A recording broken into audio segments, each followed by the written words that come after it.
জীবনে আমি কি করব, কি আমার লক্ষ্য? না মাস্টার হব, সরকারি চাকরি থাকবে, ভালো টাকা মাইনে পাবো, কিন্তু শিক্ষক হতে গেলে তো পড়াশোনা করতে লাগে। আমার তো পড়াশোনা করতে ভালো লাগে না। উরে সালা, ইলেকট্রিক কাজ তো ভালোই পারি, তাহলে ইলেকট্রিক ইঞ্জিনিয়ার হব।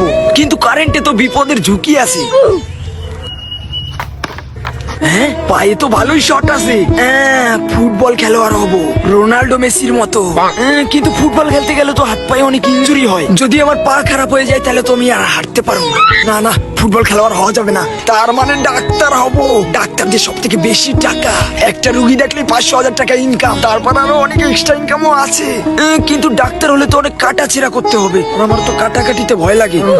স্যার, ডাক্তার হওয়া যাবে না, বিজনেসম্যান হব। বিজনেসম্যানের উপরে আর কেউ না, বিজনেস করে কয়েকশো কোটি টাকার মালিক হবে। কিন্তু আমার কাছে তো টাকাই নাই, কি দিয়ে বিজনেস করবো? ধ্যাৎ, তার থেকে ভালো সাধু হয়ে যায়। কোনো ইনভেস্টমেন্ট লাগবে না, লোকের বাড়ি বাড়ি গিয়ে টাকা চাবো, খাওয়া দাওয়া তো লোকের বাড়িতে পেয়েই যাবো। কিন্তু এক সেকেন্ড, সাধু হলে তো বিয়ে করা যায় না। না, সাধু হওয়া যাবে না। এর থেকে ভালো ট্রেডিং করি, একদিনের মধ্যে কোটি টাকার মালিক হয়ে যায়। কিন্তু আমার কাছে তো টাকাই নেই, আমি কি দিয়ে ট্রেডিং করবো? ওর বাড়াই বালসাল সব বাদ, এর থেকে মাঠে গিয়ে জোন দিই, 300 টাকা পাবো।